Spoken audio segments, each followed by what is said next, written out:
वो प्रवास था, इस प्रशासन से भी बात हुई है, वो हत्या जहाँ हुई थी वहां भी पहुंचे थे, क्या पूरा मामला है? प्रवास नहीं कहेंगे इसको। ये बहुत दुखद विषय है कि झाबुआ जैसा प्रकृति को पूजने वाले, सनातन को मानने वाले ऐसे सब आदिवासी बंधुओं के बीच में सजेली, जो मैघनगर थाना क्षेत्र में आता है, वहाँ की जानकारी मिली थी कि वहाँ पर गोवंश की हत्या हुई है। हत्या मैंने स्लाटर होकर के मांस बिक रहा है। जिस प्रकार सब्जी बिकती है, ऐसे छोटे छोटे ढेरियाँ लगा करके मांस बिकता है। मुझे जानकारी में 7 तारीख को आ गया था, तो आज आकर के जब देखा, वहाँ लगभग 40 से 50 स्थानों पर, अलग अलग स्थानों पर गोवंश का स्लाटर हुआ, ऐसे पूरे चिन्ह भी मिले हैं।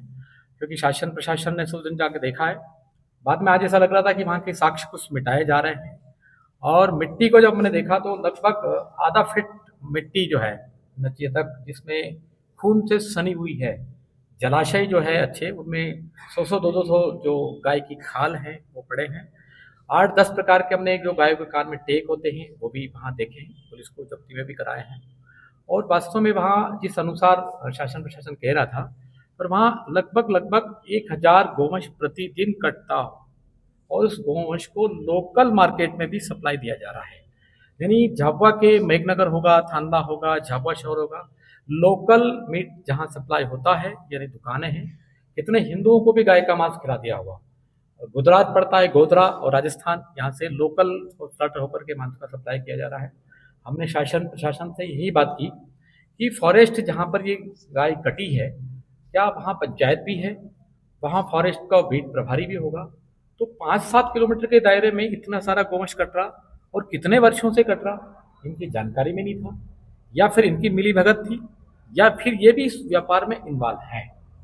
शासन से हमने बात की कि ऐसे दोषी आरोपियों के साथ के खिलाफ तो कार्रवाई हो ही, पर दोषी अधिकारियों के खिलाफ भी सख्त कार्रवाई हो। क्योंकि फॉरेस्ट के इतने कड़े नियम हैं कि कोई व्यक्ति एक पेड़ या जलाने के लिए लकड़ी लाता है तो उसके खिलाफ इतनी सख्त कार्रवाई होती है कि वो दूसरी बार उधर नहीं घुसता है। तो फिर इतनी बड़ी संख्या में, फिर दूसरा ये कि ध्यान में आ रहा है कि जो कन्वर्टेड ईसाई है, माने आदिवासी था और वो कन्वर्टेड हो गया है, वही गाय का कत्ल कर रहा है। वहां देखा हमने कि चर्च बने हुए हैं, और फॉरेस्ट की जगह में बने हुए, अतिक्रमण करके बने हुए, और चर्च की निगरानी में, यानी वहां जो भी बिशप होगा, पादरी होगा, उसकी निगरानी में भी गाय का स्लॉटर हो रहा है। इसका मतलब वो जानबूझ करके गाय की हत्या करवा रहे हैं, गाय का मीट खिला रहे हैं, लोगों को दूषित कर रहे हैं, धर्मांतरित करा रहे हैं। शासन से हमारी यही मांग है कि ऐसे लोगों पर सख्त कार्रवाई हो। और कहीं ये घटना एक ही झाबुआ में चल रही है, एक ही स्थान पर चल रही थी, अनेकों स्थानों पर चल सकती है, चल रही होगी, ऐसी संभावना है। तो इसका लिंकअप कहाँ से है?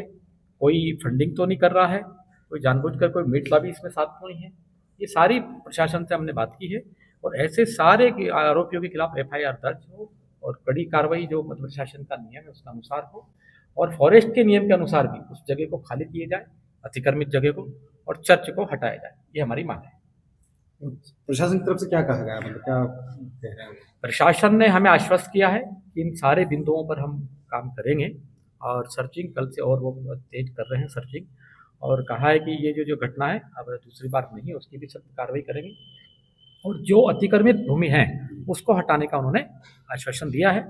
और हमारे तो स्पष्ट मांगे, जो अवैध अतिक्रमण करके चर्च बने हैं, हमने एक शेड्यूल टाइम, उस टाइम में यदि नहीं होता है तो हम फिर आएंगे, और नहीं हटेगा जब तक, फिर आंदोलन की ओर हम तो बढ़ना। आपको लगता है मिशनरी जिले का माहौल खराब करना चाहती है? ये माहौल ही खराब है भाई। जिस गाय को आदिवासी श्रद्धा से पूजता है, खेती करता है, उसको स्लाटर करके मांस को हिंदुओं को खिलाना, ये तो आपसी वैमनस्यता खड़ी करके वर्ग संघर्ष खड़े करने वाला काम कर रही है, अलगावाद खड़ी कर रही है। हम तो कहते हैं कि हिंदू घटा देश बटा, और धर्मांतरण का मतलब है अलगावाद खड़ा करना, और ये अलगावाद झाबुआ में खड़ा करना चाहता है, जिसको हमारे धर्म प्रसार विभाग और आजाद प्रेम सिंह जी जैसे लोग लगे हैं, विश्व हिंदू परिषद नहीं होने देगा। प्रशासन से भी हमारा यही आग्रह रहेगा कि ऐसे जो लोग हैं उनसे सख्ती से पेश आए। ठीक है।